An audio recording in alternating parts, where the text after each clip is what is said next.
Good morning, everybody. I think we'll make a start. I can see that people are joining us, which is great.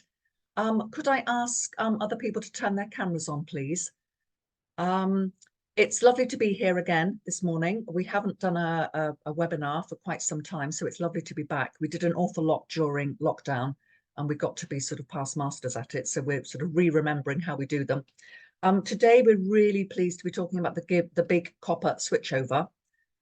Which is arguably the biggest social project since analog television was retired some 10 years ago. The UK's telephone network is going digital. The telecoms industry has even set a deadline that's backed by the UK government. The old copper network will be switched off at the end of 2025. If you weren't aware of these plans to switch off the PSTN, I will try and stop speaking in acronyms. That is the public switched telephone, start again. Public switched telephone network, you aren't alone.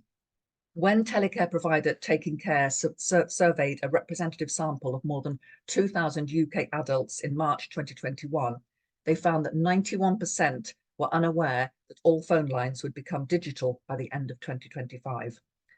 These changes will affect everyone, businesses and residents alike. Everyone who has a landline you want to keep using. Soon these will work via a broadband connection instead. So I'm really pleased we've got a trio of well-versed and educated speakers with us who know all about this topic, and they are going to guide us through it. So first up is Nicholas McCarthy from Hounslow Council. He's the head of digital services. And also I just want to say a quick thank you to Hounslow Council who have sponsored the webinar this morning to make it possible for it to happen. So Nicholas, over to you, please. Hi there, morning all. I'll just share my screen. Just give a nod when you can see my screen.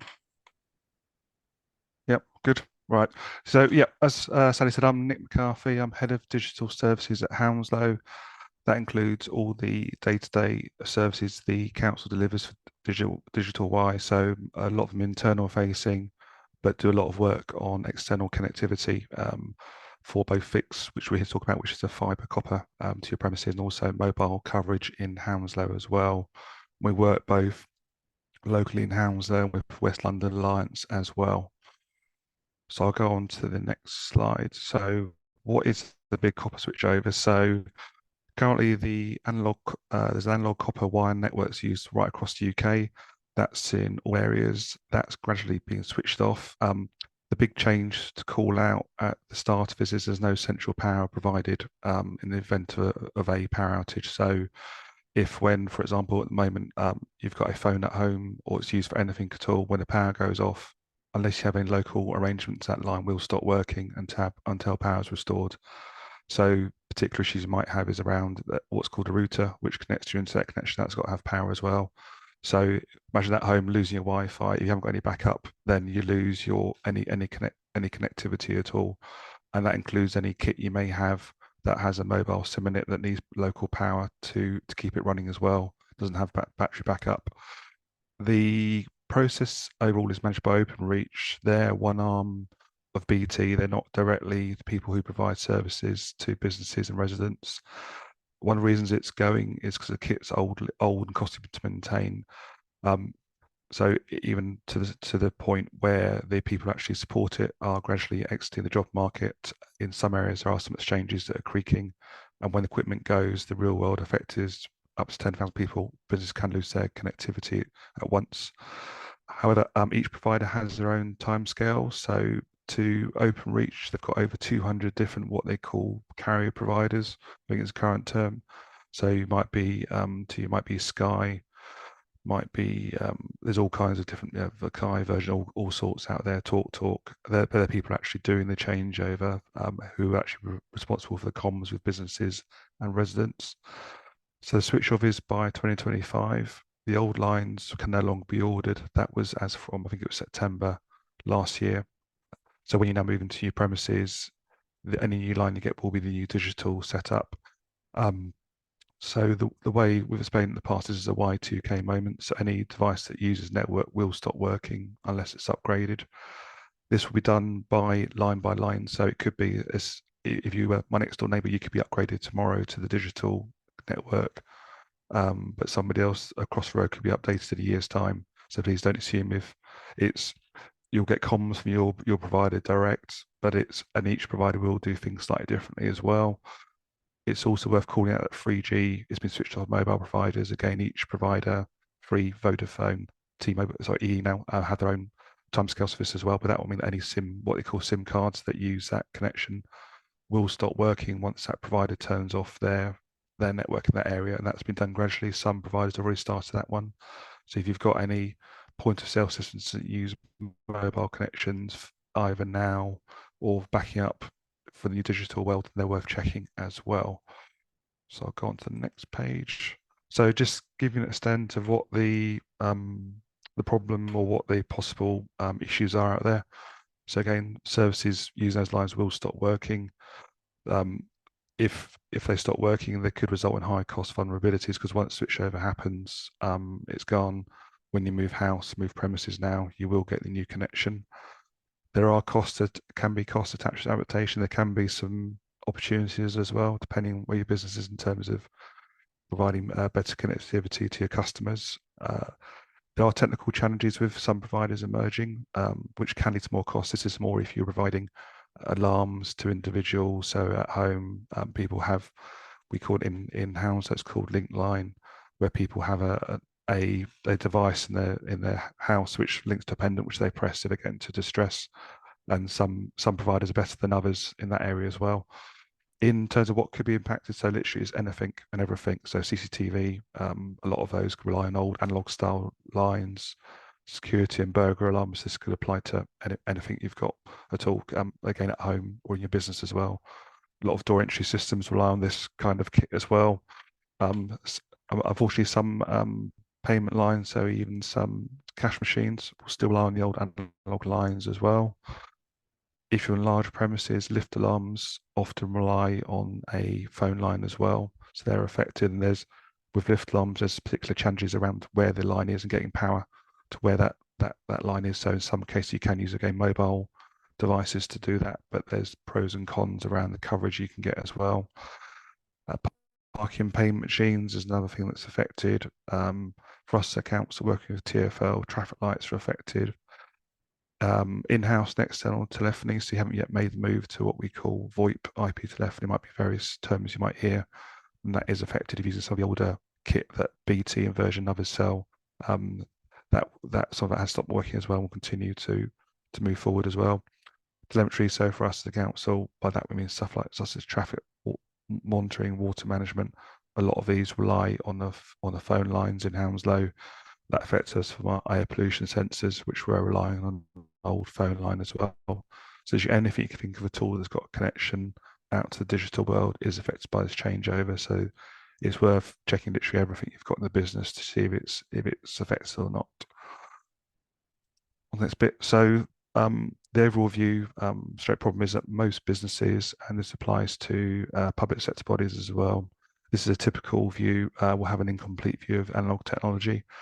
This does give some opportunities to consolidate services, get rid of old services. So certainly not all bad news, lots of opportunities out there as well. But you really, certainly as a council, we've had to recheck all our 100+ sites to make sure we know what's out there, what it's been used for, and make sure what we're putting in is appropriate to what's now in use for a line that may have been put in 20 years ago. Unfortunately, there is no national public information campaign planned. I saw it before Christmas on BBC Breakfast. There's other news programs out there, it just happens to be BBC Breakfast. I watched that morning around digital switchover. So there is starting to be more press on this as well. There's been stuff in the Financial Times last couple of weeks and other newspapers as well. Certainly the GLA and a person called Theo Blackwell, who's the Chief Digital Officer for London, is doing a lot of lobbying of government to get a better central coordination going.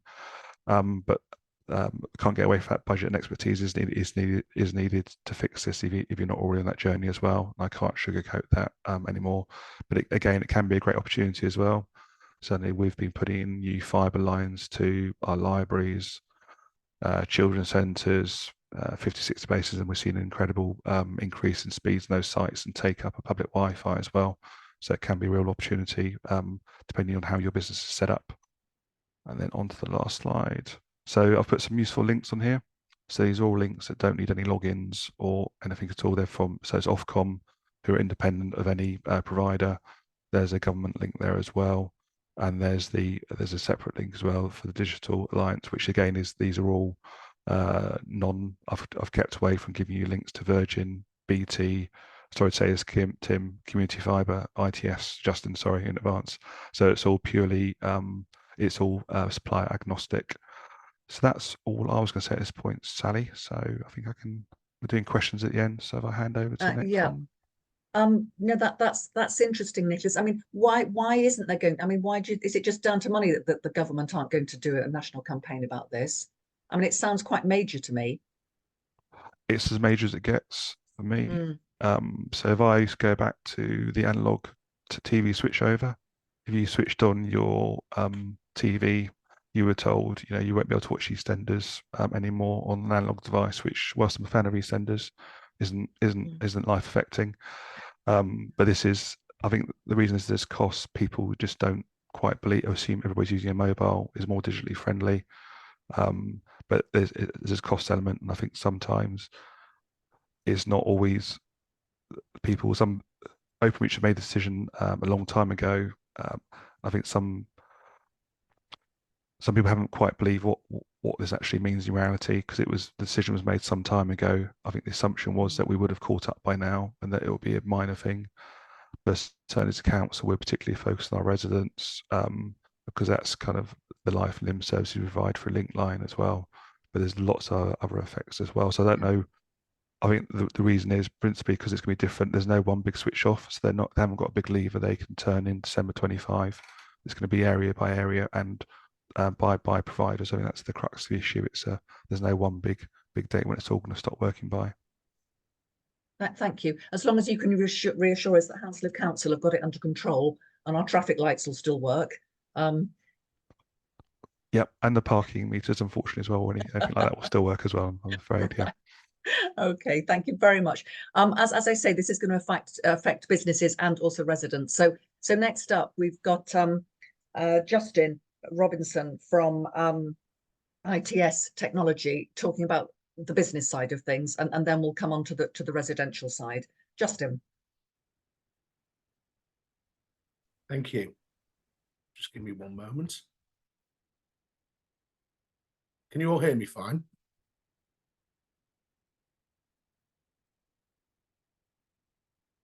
You all hear me? Sally, am I coming across? I've come off mute, have I? Yeah, we can hear you, Justin. Brilliant. Thank you very much indeed. There was a big silence there when I said, can you hear me? Well, good morning, everybody. Thank you very much indeed, Sally, for inviting me to present, and thanks, Nick, for starting us off so well. So there may be a little bit of overlap in what I do with Nick, because I come from a business perspective as well. I know my colleague who will follow me next is going to be more residential. Obviously, we are all residents as well as business users. So, yeah, the big copper switchover, why your business needs to be 2025 ready. My name's Justin Robinson. I work for a company called ITS Technology.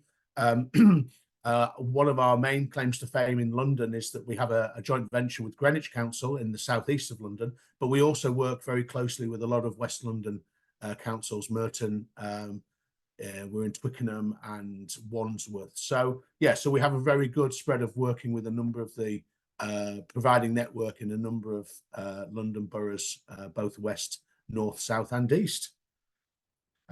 So yeah, introduction. What does it mean to be a digital business? What is actually happening in 2025? That will be some of the overlap with Nick, and then what we can do to prepare Q&A. So businesses have been going digital now for quite a while, and at the start, perhaps no one really knew why they were going digital. Obviously, there were the guys at the cutting edge who were driving things, but you know, this is a little funny skit, really, just to kind of highlight that, you know, we're going to go digital. Facebook, YouTube, mobile apps, Pinterest. What are we going to do in these channels? Well, I don't know. We'll figure it out later. So some people went digital or started to look at digital for and of itself.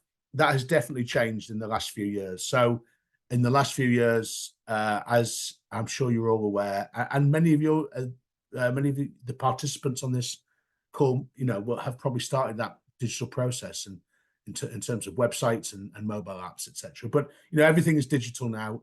You don't need me to tell you that. Tax is digital. I was saying to Sally last week when we were going through this, my wife knows if I haven't locked the car outside our house because the car tells her on her app. Everything is digital. And what does that mean? It means that there's a whole bunch of new devices out there. Nick talked about SIMs. There's millions and billions, and there will be trillions of devices all connected to the internet. And the reason I'm kind of giving this background really is that there needs to be a network to support all of this, and it became very apparent, very clear. And anyone who's still on an ADSL line, again, sorry for the acronyms, anyone who's currently on a copper-based internet service, and amazingly, there are still a lot of people in London who are on that. To Nick's point, perhaps the government thought we would be further ahead with digital. But anyone that's still on an ADSL line knows that they are substandard, that they don't work. And certainly they're not going to support the myriad of devices and the ways that we interact with digital nowadays. So that's really the reason copper has to go. Why is 2025 so important? Well, this gives you a numerical indication of what I'm talking about. So in 2012, 10 megabits was the standard, and that's what, 12 years ago now. By 2017, it was 100, so it had gone up by a factor of 10, an order of magnitude. 2023, last year, 1 gig has become the standard. So if you're in an NHS waiting room, or if you're in any kind of NHS location, soon you will be that location will be on a 1 gig circuit, because they're rolling that out, and a lot of businesses require that level of connectivity. And why is that? Well, I've just mentioned all the devices and all the ways we interact on mobile apps, etc. But also video, the huge increase in what we're doing now, Teams, where we're pushing up as well as pulling down. I'm sending my image to you all, and that takes many megabits to do that. And when we've got a call here where there's 10, 15, 20 people on, that's an awful lot of data to bring this call together. By 2027, 10 gig will be the standard. So that's only another 4 years. So you've gone through 4 orders of magnitude there. Copper simply can't support that level. And not only are the amount of data we're consuming going up, but we need to get to a point where everyone in the country can consume it. We're probably, this is a little bit out of date now, so we're probably at 65%, but there's still 35% of the country that is not fibre to the premise, FTTP, fibre to the premise, the ability to consume, those 1 gigs and 10 gigs through a fibre connection. So, we've still got a way to go. Again, to Nick's point, perhaps people thought we'd be further down the line with digital, and therefore the copper turnoff wouldn't perhaps be too much of a problem. But it is going to be an issue, I think. So, again, a little bit of overlap. I think Nick mentioned actually that if you move offices now or move house, you're not going to get a copper connection. It's going to have to be a new connection. That's because they've switched off the PSTN. They haven't switched off. They've stopped selling any new services on that old technology. So we can still use it. There are still phone lines around. There's still copper around. But if you can't purchase anything new now. So that's kind of the evolution of how they're going to stop it. BT, it's a classic BT line, really.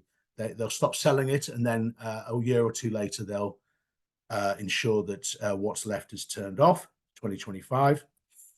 So, again, a little bit of overlap, but I don't think there's anything wrong with overlap, because this is very important, and I think it's worth reiterating to everyone on the call and indeed to everyone in the country, really. So what currently goes through a PSTN or a copper line? Well, alarm systems, ATM machines, franking machines, fax machines, printers, point of sale devices, card machines, video conferencing, live streaming, file downloading. All of this is still runs on copper, and it will have to stop.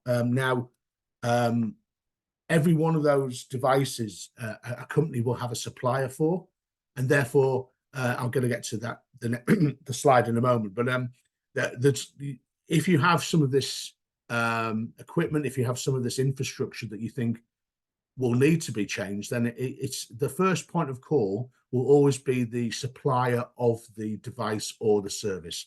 That's your first point of call, and that makes things simple, because they'll have a vested interest. If you want to continue using that service, they'll have a vested interest in providing you an alternative, and they certainly will. Excuse me, they certainly will have an alternative, because as again Nick said and Sally mentioned, this journey that we're on started quite a few years ago. This slide highlights the speed differences really between having on the left fibre to the premises, FTTP, and on the right having a solution called FTTC, fibre to the cabinet, which is a kind of halfway house. It was BT's way of starting the process a few years ago. So the fibre goes from the BT exchange to the street cabinet, a nice big metal box in your road, and that's really, really fast, and that's fantastic. But from there, as you can see, the connectivity to your premises, whether that's your home or your office, it is a lot slower, and that limits the amount of data that you can transport. So and that's a visual representation really of where we are at the moment, and why we have to get onto the left rather than stick to the images on the right. So what do we need to do? Firstly, we don't panic. The chamber and your tech partners will be here to guide you through the maze of the terminology, which we've tried to keep very simple today for you, to find a right solution. I think the first step is taking time to understand what your business actually needs. So we've thrown a whole bunch of applications and services there in terms of alarms and lifts and point of sale. I mean, make a list of what you have within your business on a per site basis. If you're a single site business, that makes it easier. And what you may need or what you think comes under the umbrella of this change. That's really important. With that list, you can then start to work out who your suppliers are and start communicating with them. Also, what broadband do you need? I mean, and this will be where you can go to your ISP, your internet service provider, and really talk to them about what is available in your area, because it is very geographically based. So what have you got that's gonna you think may be impacted? Do you need home working, and how does that work? And then what kind of speeds do you think you're going to need? And that is an interactive process. You may not know that sat here now, but it's an interactive process that you're going to take with your suppliers, ISPs, fax providers, point of sale providers. And then look at alternatives. I think Nick again already mentioned voice over IP, which is the successor to copper in terms of voice solutions. And we can help you. Your chambers can help you. And as Nick's excellent presentation shows, I think the council can help you too. That's right. I'm 12 seconds over, Sally. I do apologise. I hope that was no, that's absolutely fine. There's questions come into the chat box. So right. What's the cost? So if people, they have to move their business premises, they can't get a copper line. So what is it going to be more expensive? I think that's the question. Well, most people will have some form of internet at the moment. Yeah. Okay, so and it depends on how much internet they have, how much bandwidth they have currently. They may not have enough bandwidth to run all of those applications through, right. And they may need to swap.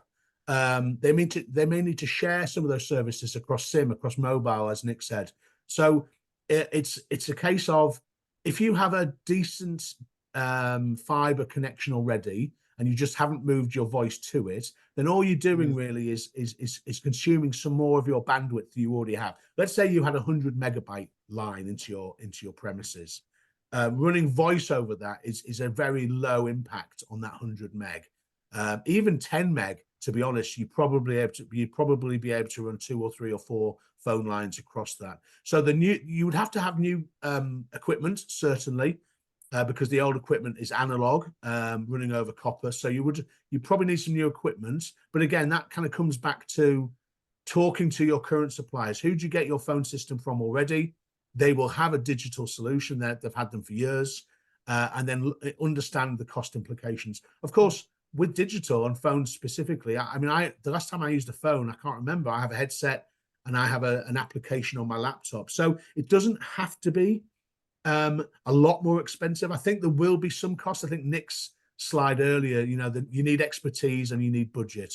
Some of it will be swapping between technologies that you may already have, and that will be relatively cost effective. You may need some new technology, but there are new technology options with headsets that are significantly cheaper than an old phone. So I can't sit here and say exactly what the costs will be, Sally. Obviously, I don't think anyone would expect me to, but there are options, and it doesn't have to be super expensive at all, because you may already have a lot of the ability to move to bandwidth that you already have. Does that kind of answer that question? Yeah, I think it does. Thank you. There's been a few more comments in the chat box. Just to confirm, yes, 3G will be turned off when this happens. Is that right? Yes. Is it exactly the same time, Nick? I mean, I'm not really a mobile person, but no, it's separate. Just to confirm, they've already started it. So yeah, unfortunately, again, Vodafone and so on. There's stuff you can find online. We can find some links which list them, but some have started turning off signals already, but it's not directly linked. I think most will be turned off by the end of this year, the 3G wise. It's just something not directly, no. I think it's just something that you have to think of alongside. Yeah. The world doesn't make things easy for us, does it? It doesn't seem to. And then another quick question: where can I go as a business to learn more? Well, I think your website links that will help businesses, will they not, Nicholas? On your final slide, there were lots of links, weren't there? Yeah, lots of great info there that will help to find your way through this. Yeah, absolutely. And again, reiterating, go to your current suppliers. Your current suppliers will have information about their specifics and also a wider information. But yeah, if you want an agnostic approach, then I agree. Nick's links are going to be a good starting point so you're not blinded by science by people on the other end of the phone from your suppliers. Perhaps get a good understanding before you engage, a good generic understanding, so that you can then address your specific issues with specific suppliers. Okay, thank you very much. And now this leads on to Tim Stranack, who's the founder of Community Fibre and chair of INCA, which stands for the Independent Network Cooperative Association. And I don't think you're going to be using slides, are you, Tim? No, so I was just going to talk to you. I thought you might have been all tired of slides by now. So I was just going to talk to you today, and just picking up on just that last question that Justin answered well as going to your new suppliers. I would say there are quite a few new suppliers like ITS and Community Fibre in London. So well worth talking to us as well, because we sometimes have some more cost-effective and innovative solutions. So just to finish off the answer to that question, if that's all right. Look, what I'm going to talk today is a bit about West London residents and the impact on them. Now, I appreciate this is a business meeting of business owners, but of course, as business owners, you are also residents, and you have family and friends that are residents in West London and in other parts of the country. And of course, you have customers that are residents too. So you need to know, and one of my pleas today is please go and start talking to your friends and family and other business contacts about this, so that awareness does start to get built. So also, when I finish, I think we're going to have some time for some more questions. So please, as I'm speaking, do think of other questions. Do put them in the chats if I say something that confuses you. And we'll try to pick those up at the end. But first, I just wanted to put some of the stuff that we've already heard from Nick and Justin into a bit of context, because I know we've been talking about fibre and copper and PSTN, the public switch telephone network, switch off. These are all part of quite a big program of work, and it's actually split into 3 phases. And even some of the industry experts I speak to don't quite understand these 3 phases. So I just wanted to quickly take you through those. And I'm actually going to go from the last phase back to the most recent phase, because that then allows me to speak about the 2025 deadline that we've already mentioned. So phase 3 of this whole program, the end point, if you like, that we're trying to get to, is ultimately every property in the country will have a new fibre optic connection, and the old copper networks that we've used for hundreds of years are going to get switched off. Why is that? Well, Nick already pointed out that part of that is the old equipment that used to run those copper networks, and the old people. Oh, I call them old people. I hope I can say that. Old people who used to run those old networks, they're either leaving the workplace and the equipment is not really being manufactured anymore. So those old copper networks are sort of becoming more and more expensive to run and operate.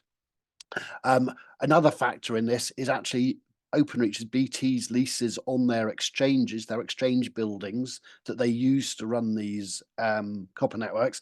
They're running out in the 2030s. The leases run out in the 2030s. So they've got to close those exchange buildings down. If you're in property, might be an opportunity for you, worth looking at what exchange buildings might be in your area. And the new fibre networks don't need to use those same exchange buildings. So that's another reason that's driving us towards this switch to fibre. Justin mentioned fibre optics are faster, more reliable, tend to be more reliable, and more sustainable in terms of the environment to operate.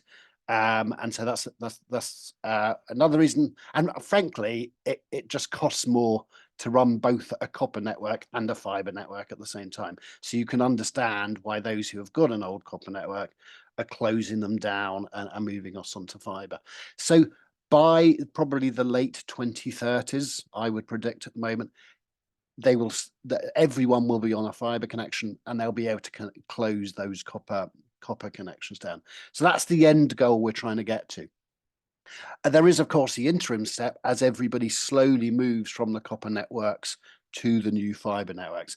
And in fact, West London's doing pretty well in that space. Justin showed the graph for the country, but I did quickly before this just look up the West London figures for Hammersmith and Fulham. 86% of properties can actually already get a fibre optic connection. So well worth looking what options are available to you if you're in Hammersmith and Fulham. In Ealing, it's just over half, about 55%.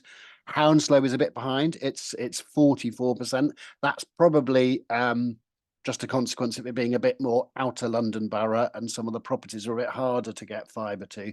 So that's why probably Hounslow is slightly behind. But I know certainly from community fibre work, there is build going on in Hounslow, and properties are being connected. But in this whole fibre copper thing, please don't be confused by some of the advertising from the likes of the traditional providers, BT, TalkTalk, Sky, who sometimes call their connections fibre when they're still using that slow copper connection. If you remember that fibre to the cabinet that Justin talked about, often those services get advertised as fibre, but they still have that copper link in the last little bit. So please, when you're checking if your service is fibre and you've decided you want to move to a modern fibre optic network, please do make sure that what you're buying is actually a fibre optic connection. And the trick there typically is if the download speed is less than something like 100 megabits per second, it's probably a copper connection and it's not really a fibre connection. If it's more than 100 megabits per second, it's probably a fibre connection, or if it's Virgin Media, it can be slightly different, but it's probably a fibre connection. It's not always the case. I just saying that as a rule of thumb. Community fibre has a social tariff which is less than 100 megabits per second. It's still fibre, but it costs only £12.50 a month. So the rule doesn't always work, but it's a reasonably good rule. So And as I said at the start, it is worth checking out some of the new companies that have built new fibre optic only networks, only no copper in sight. The new companies tend to have better customer service and better customer service scores on the review sites. Because it's fibre, the service tends to be more reliable, faster, and normally a lower price. Community fibre is obviously one example of those. ITS is an example that focuses on businesses. There are other networks. If I put my Inca hat on, which is the trade body, there are other networks in London you might have heard of, such as Hyperoptic and G Network. So that's phase 2, if you like, moving everybody from the old copper network onto the new fibre network, and that is going on at the moment. And so that whole programme, the government target is to have 85% of properties across the UK onto the new fibre networks by end of 2025. I think we might beat that at the moment. And to get pretty much everybody onto the new fibre network again by the end of 2030. So these targets seem a long way off, and you may ask, well, why are we worrying you about it today? And that comes back to, again, what Nick and Justin were talking about, which is phase 1 of this programme, which is the switching off of the old telephone services. So so if you remember back in the noughties, if you're as old as I am, if you can remember that far back, then when broadband first arrived, it was something you added to your telephone service. You already had a telephone line, and then you added your broadband effectively on top of that telephone line. When Virgin Media bought their cable television out, again, broadband was something you added onto your cable television service, and that's the way it worked. You'd get the primary service with the television, and then you'd add your broadband onto it. And as I said earlier, the equipment that's being used to provide those old traditional services, the cable TV and the telephone service, is running out. It's running out of life, and therefore it's becoming harder to maintain, and those companies want to get rid of it. And so BT Openreach have set a target to close that old telephone service that used to be the fundamental part of your service by, as we've heard, the end of 2025. And that's the really critical factor at the moment. And Virgin have set a deadline for closing their old telephone service by a similar time as well. But do remember, the broadband service that will now become the base service. So the principle is you'll now have a broadband service which you can add telephone onto if you want. That's the way it's switching around now. That broadband service can still be provided whether you've got a fibre connection or a copper connection. So that's where there's sometimes some confusion. You don't have to have a fibre connection for this change to your telephone service to happen. It's going to happen whether you've got a fibre connection or a copper connection. So I just want to make that clear. And this is what's going to happen by 2025, irrespective of whether you've moved to fibre or not by then. And so going forward, your broadband service will become your base service, and then you might decide you want to add telephony or TV onto that broadband service. So what does that mean for your friends and family? Well, in theory, Openreach said they were going to make this change in London actually by the end of last year. I don't think they have done it. I think I'd be interested to know whether you at home have received a letter from your telephone provider to say, on this date, you need to move your telephone line from your master socket that it's been plugged into for years on your wall and move it into the back of the router. In theory, BT or Openreach have planned to send that to all of their customers in London by the end of last year. I don't think that has happened, partly because this lack of awareness of the problems that are being faced. And so I think they're behind on their programme, but they are determined still to reach this 2025 date, which means they're going to have to accelerate it at some point. And so do look out for that letter that you, your families and friends will receive. If you use a telephone service currently, you will be receiving a letter which says you need to unplug your telephone on a particular date out of the wall that you used to have, and into the back of your broadband router. And now, to most people, that sounds relatively simple thing to do. But what if your main phone socket in your wall is not close to where your router is? Now, I know BT and EE have a solution for that, but you have to pay extra for it. So, so there is a solution, but you might have to pay for something. What if your device? What if you have devices plugged into your telephone extensions around your home that aren't actually plugged into your master socket? Again, they will have to somehow connect back to your router. And so, again, I believe BT and EE have some solutions for that, but you have to pay extra for it, and you'll need to speak to them about it. What if you still use a fax machine at home? There's not many of them out there, but if you still use a fax machine, it's probably not going to work on this new digital service. You're going to have to think what you're going to do about that. What if you're like mine, or like at my parents' house? What if your telephone cable is buried behind bookcases and boxes? You've got to think about how you're going to get to it so that you can unplug it and plug the cable into the back of your router. Very practical issues, but some of the things that haven't necessarily been thought about in this transition that's coming. One sort of reassurance in the letter that they send out to people, they do say if you're an older resident or if you're a vulnerable resident, then your switch will be delayed, and they may provide, the telephone provider may provide some more help for those people. But that's only if they know that you're older or vulnerable. So it's vitally important that you make sure, and your friends and family make sure, their telephone providers knows that they're either an older resident or a vulnerable resident. Otherwise, those people aren't going to get delayed. And it also gets a bit more, if you run a business that's, I think we've touched upon this already, if you run a business that's in the care industry or the property services industry, then that's where it gets a bit more complicated. And Justin and Nick have already touched upon that. You know, things like the alarms and the motion sensors, the lift alarms are not going to work. And indeed, last week, they say it's not connected, but BT announced that it was closing its Red Clare alarm system from August next year. So if you use that, you're going to have to find a new solution before August of next year. And I'm sure they'll be writing to you to say that. So in conclusion, if your family and friends have a telephone line, please tell them to check, can they easily unplug it from the wall and plug it into the back of their router, because they are going to be required to do that in the coming months.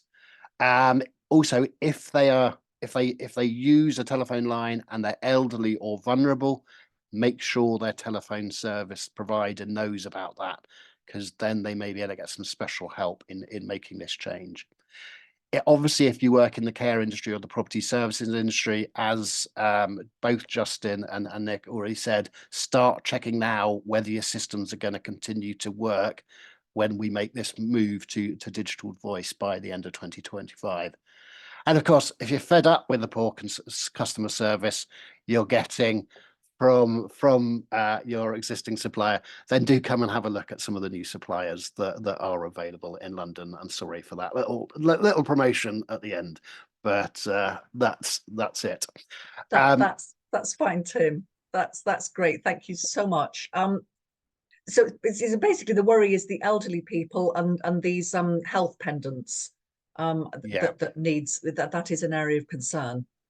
Yeah, I think it's really important, either if you know someone who's got one of those, or you run a business that involves those, you really need to be speaking to the supplier of those devices right now to check that it is still going to be compatible with this new digital voice service. And what about connectivity? I mean, I remember years, well, I think it's getting better now, but I have a sister who lives in South Devon, and the only mobile coverage you got if you stood and you held your phone up in her, the niece's bedroom in the right-hand corner. I think it is better now, but there are places which just don't have connectivity. Yeah. So I'm sorry. I'll just say one thing on that, and then No, no, it's see that fine. Sorry. Just come in. Okay. So there is an obligation on your communications provider that if you don't have a decent mobile signal in your home, and in fact you're reliant then on your broadband service to connect you to emergency services in an emergency, then that provider must provide you with what's called a backup power supply, Right. so that if your power goes off, your broadband service will continue to work for at least an hour is the rule at the moment, so that you can still contact emergency services, all the utilities, obviously the gas or the electricity company, in order to find out what's going on. So if you are in that scenario where you don't have any mobile connectivity in your home, and that happens in homes in London as well as out in rural countries, rural parts of the country, then do let your telephone or your broadband provider know of that, because then they have an obligation to provide you a backup power supply, as we call it. Justin, I don't know if you wanted to add anything to that. Just a couple of things, that's excellent advice. There are obviously areas, I showed the slide earlier, Sally, that we're probably about 65% through in terms of fibre to the premises, FTTP. And so there's still 35% there. I mean, a lot of that 35%, or as we get further and further through the UK demographic, you're going to get to the Outer Hebrides, to the Brecon Beacons, to bits of Devon and Cornwall that are hard to reach. And the market will fail there. The market almost certainly will not be able to reach those points, because the amount of fibre to get there divided by the amount of people you connect when you're there doesn't make any sense. It gets into the thousands and thousands of potential people. Is not going to be up to it. So the government are putting money in to even that up, to basically support the market in reaching those places. So I'll drop another link, if I may. It's a website called Think Broadband. So if you have a play around in the Think Broadband website, there's a really good map of the UK which shows what connectivity businesses run in your area, and what services they have. BT, Virgin, ITS, we're on there. Community Fibre, we're on there. Pretty much everyone. There's about, and I would add, there's probably about 130, 140 alternative network providers that are, in inverted commas, assisting BT and Virgin to increase that connectivity, to ensure that over the next 2 or 3, 4, 5 years that 99.9% of the UK population are covered. So I'll drop that in, and anyone that is worried about connectivity, or that they're in a strange area, not strange area, you know what I mean, an area that doesn't receive excellent connectivity, then have a look at Think Broadband and have a look at what coverage there is, and what coverage is planned as well, because that information is power. So, but there are hundreds of businesses working at pace over the next few years to fill those gaps, and the government is aware that the market will fail at certain points in the Outer Hebrides and parts of Devon and the Brecon Beacons, and they are subsidising those areas to ensure that either the customer can pay the cost, or that the businesses are subsidised to put the connectivity in. Thank you.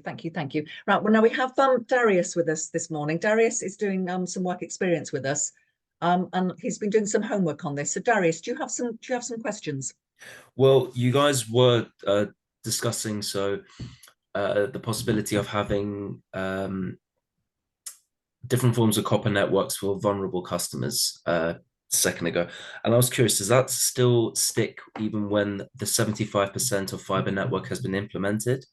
It's a good question, Darius. No, those vulnerable customers, those elderly customers, will still need to be switched off the old telephone network by 2025, and indeed onto a fibre network, as I said, in the 2030s. This sort of offer from the telephone companies is they recognise those people might need some more assistance. They might need an engineer, for example, to come out and help, rather than just expecting the person to change where their cable is plugged in. And that's why they're trying to collect that information at the moment, so that they can provide that extra assistance. But it doesn't mean that those people don't need to actually make the switch at some point, probably for their telephone service before the end of 2025. So so although they might get some more assistance, they still the change still needs to happen. Thank you. I did also have one other one, if that's okay. Yeah, no, go for it. So we've spoken about this before. It was regarding OAPs and just basically the lack of information that might be coming their way in terms of safety concerns, data protection, all of that, especially when fiber network is meant to improve cloud computing. Obviously, it involves a lot of data storage, and I'm just a little bit worried. Would they have the full picture, old age pensioners and potentially some other disadvantaged groups? Yeah, I think the change in technology per se doesn't really change. The change in the connectivity technology doesn't really change the security profile and the security considerations that much. However, we all see that the scams that are out there are becoming more sophisticated and more clever. I think if I can leave the audience with 2 tips, which I think that if they can spread these around as well. And my first tip to my parents, if you like, is if someone contacts you, it doesn't really matter whether it's by phone, by text, messaging service, social media, whatever, email. If you're not 100% sure that they are who they say they are, then end the conversation there. Phone the company or contact the company using a number or an email contact that company yourself and verify that the person that's either at your door or trying to contact you is the actual person. Just be sure, validate that the person who's trying to speak to you. This is going to become even more complicated in the future. I've seen some scams just coming up where a person phones you and they use the voice of somebody they've copied the voice of somebody and so to make you think it is that person, that's where I'm saying you have to be absolutely sure that the person you think you're communicating with is actually the person that you are communicating with. And the only way to do that is to stop what we call the inbound communication and then initiate an outbound communication yourself to the organization to check that they are actually valid. And so I think that's my top tip. I don't know if any of the others, Nick or Justin, you want to add anything in there? I'd echo that and just say, just anybody who contacts you about anything, if you're not sure, 100% sure, just end the call. Preferably do call you on your old star phone line. Leave it for a while because there are tricks where they can stay on the line and make you think you're speaking to that company as well. So preferably if you're calling your landline, use a mobile or speak to a relative as well. I always think bounce off somebody. If you're living on your own, you've got vulnerable parents. Certainly my father, he always call me and say, this person's contacted me about my Apple storage today. Have I take enough photos for it? Probably, Dad, no, you haven't used up 10 gig of storage. So you're fine. You don't have to pay any more money. And every company will understand as well. They won't. They'll often use techniques to say you must do it now, and in 99.999% of cases, there's no legitimate reason for somebody to have to go back to them within an hour of them calling you, and often they'll make it seem as though it's very urgent, when in fact it's not. And sadly, there's very little way of stopping these calls coming through. There are stuff that's happening out there, but the reality is, with the way tech ironically has moved on now, the scammers are getting clever and clever. So it's always exercising doubt when everybody's contacts you. You've always got time to think. There's very rarely a case where if you haven't got time to think, there's always a day or whatever case. Stop and think. There's very rarely a case to actually just have to instantly respond to it there and then. Gosh, yes, as Vicky says in the chat box, it is a bit sort of scary. I will put people in touch. Vicky especially wanted to be put in touch with you, so I'll do that sort of after this. I've got one last, a silly question possibly. So you've got the copper network in the ground at the minute. What happens to it? I mean, does it just okay, it's obsolete. Does it just sit there? It should It should. I mean, this is a decision for the likes of Virgin and Openreach, who obviously have these copper networks, but it should get recovered from under the ground and indeed overhead from telegraph poles, because that copper does actually have a value, a recycling value, and so they should be ultimately recovering that and recycling it and allowing that copper to be used elsewhere. But obviously that's a commercial decision for Openreach and Virgin. But I hope they will do that, because it actually then makes more space for extra fibres. Just about to say, those underground we need the networks. space. Organisations like ITS and Community Fibre need that space. Right. Okay. And what about the telegraph poles? So typically they will still be.